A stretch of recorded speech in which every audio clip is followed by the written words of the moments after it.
saya bikin asumsi dulu.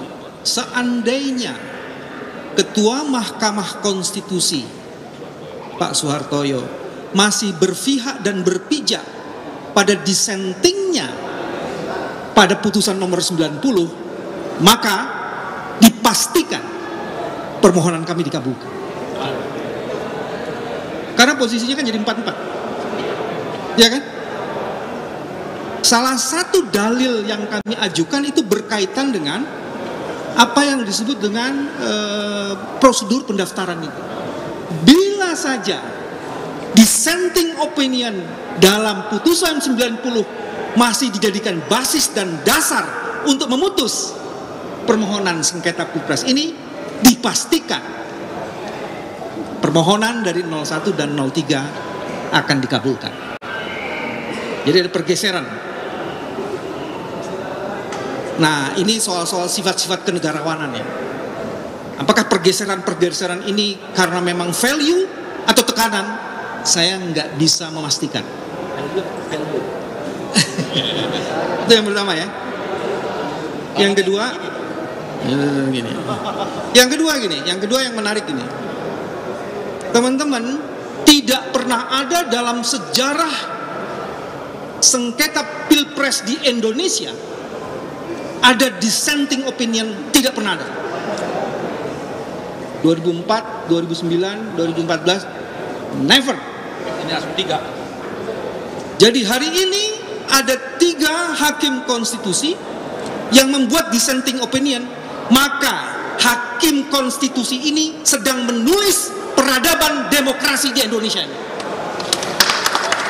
Dia sedang menulis sejarah demokrasi di Indonesia ini.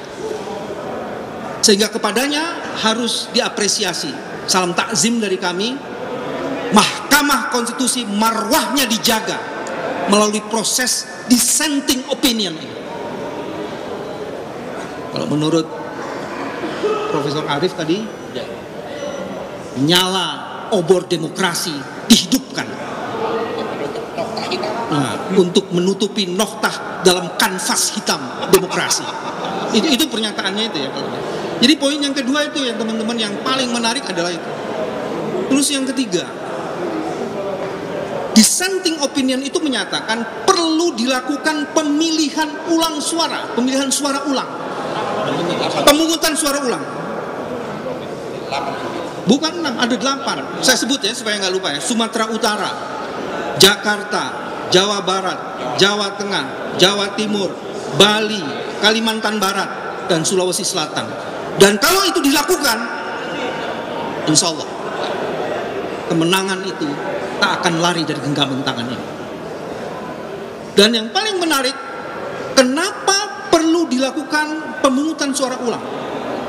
Dalil kami dari 3 orang hakim itu, dalil kami mengenai bantuan sosial itu terbukti telah dimanipulasi. Dan dalil kami mengenai adanya mobilisasi penyelenggara dan aparat negara sehingga kemudian independensi mereka tercederai, itu juga terbukti menurut Profesor Saldi dan Profesor Eni. Yang dahsyat Profesor Arif, semua dalil kami terpenuhi menurut Profesor Arif. Semuanya terpenuhi. Dahsyat. Nah, ini yang menarik. Yang keempat adalah tadi sudah dijelaskan, cuma saya mau tekanin lagi. Alhamdulillah seluruh argumen yang dibangun oleh 02 pihak terkait, terutama yang berkaitan dengan eksepsi, ditolak semuanya.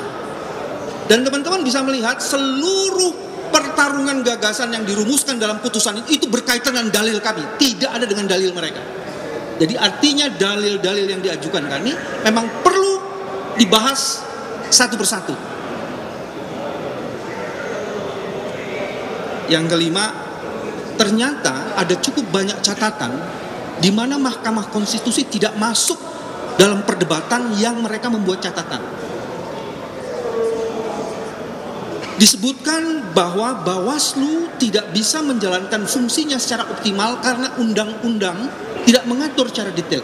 Harusnya dalam posisi itu, karena terjadi pelanggaran konstitusional, Mahkamah masuk mestinya untuk take over proses itu dan mengadili sendiri. Tapi Mahkamah belum cukup berani untuk mengambil perkara-perkara atau masalah-masalah yang belum cukup diatur.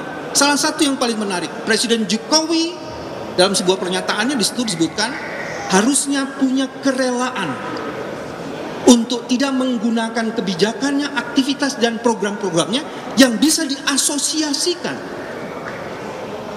bagi kepentingan calon yang memang hendak dibelanya. Cuman kemudian aturannya itu di mana? Seharusnya karena ini adalah forum konstitusional, ada pelanggaran value of the constitution, terutama pasal 22E ayat 1, maka mahkamah harus masuk di situ. Nah, saya mau tutup, itu sebabnya palu emas yang harus diputuskan tidak terjadi seperti yang amicus curiae Mbak Megawati harapkan. Yang terjadi adalah palu godam. Ini menurut Mbak. Yang terjadi adalah palu godam, sehingga habis gelap terbitlah terang belum terjadi. Selamat datang kegelapan dan insya Allah umur panjang perjuangan. Terima kasih.